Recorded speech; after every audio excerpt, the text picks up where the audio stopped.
Nous sommes à Paris, dans le 15e arrondissement. Ce terrain est destiné à accueillir un futur centre de tri du SICTOM, et c'est ici qu'une équipe de l'INRAP a découvert, au cœur d'une zone urbaine dense, un site préhistorique. Il s'agit d'une ou plusieurs haltes de chasseurs-cueilleurs de l'époque mésolithique. Le mésolithique est une phase de transition entre deux grandes périodes de la préhistoire, le paléolithique où les hommes sont nomades et le néolithique où les hommes se sédentarisent avec l'apparition de l'agriculture et de l'élevage. Les mésolithiques sont donc les derniers nomades chasseurs-cueilleurs. C'est intéressant donc de fouiller du mésolithique dans ce contexte puisque c'est un peu la première fois qu'on fouille cette période en bord de Seine à Paris. Une première qui s'avère riche d'enseignements. On distingue 5 zones d'occupation sur le terrain. L'une d'elles présente les traces d'un ancien feu de bois. Alors là en fait on a une concentration de pierres chauffées. Au niveau des pierres, il y a apparemment des choses qui pourraient être du silex et des choses qui pourraient être peut-être du grès. Donc en fait, on a des pierres chauffées. Il y a un peu de silex taillé aux alentours. Pour faire le montage des flèches, des armatures de silex sur les hampes en bois, il faut de la colle, il faut de la résine. Et on peut imaginer qu'éventuellement une structure de foyer peut justement permettre de faire fondre un peu cette résine et ensuite l'appliquer sur les hampes de flèches pour coller les armatures. L'étude des silex trouvés à proximité permettra de dire si ce foyer était utilisé pour l'activité de montage de flèches. Une activité importante car l'usage de l'arc caractérise la période mésolithique. Le réchauffement climatique a provoqué un changement d'environnement. Forêts et chevreuils ont remplacé la steppe froide et les troupeaux de rennes. L'arc, qui existe depuis 12 000 ans avant notre ère, est donc réadapté à cette chasse plus individuelle. Sur le reste du site, de nombreux éclats de silex, dits microlithiques, témoignent de la fabrication d'armatures de flèches. Alors ça, c'est des blocs de silex qu'on a retrouvés sur le site, donc à la base du niveau archéologique mésolithique.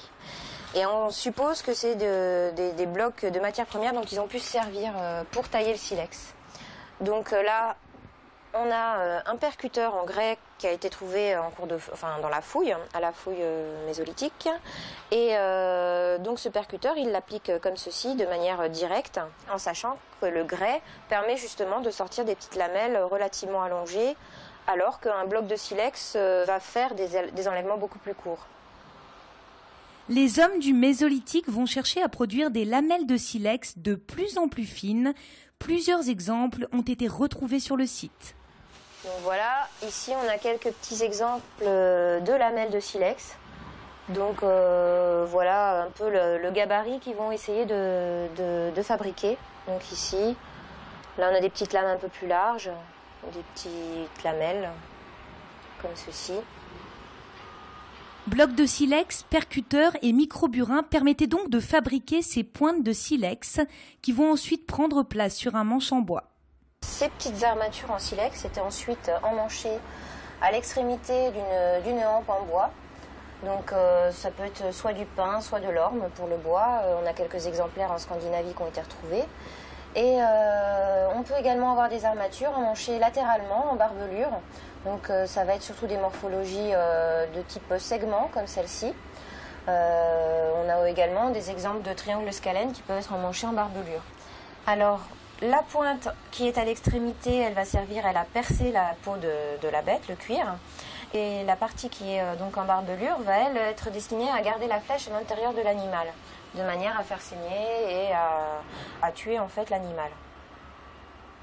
Si tous ces objets ont pu être découverts dans un tel état de conservation, c'est grâce à la Seine qui passait à proximité.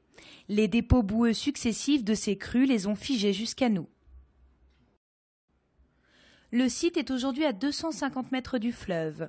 Cela n'a pas toujours été le cas car son lit s'est déplacé latéralement dans le bassin parisien.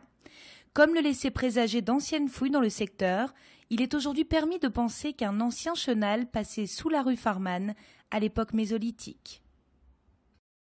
La Seine devait ressembler à certains paysages encore préservés de la Loire aujourd'hui, avec ses bancs de sable formant progressivement des îlots. Il est donc possible d'imaginer le site de la rue Farman ainsi, à cette période, peut-être même se trouvait-il sur une île. Le site de la rue Farman est donc le premier gisement mésolithique mis à jour sur les bords de Seine à Paris même. Son étude approfondie et sa confrontation avec d'autres sites de l'Île-de-France, comme celui de Rueil-Malmaison, va notamment permettre de préciser les datations de cette période encore mal connue.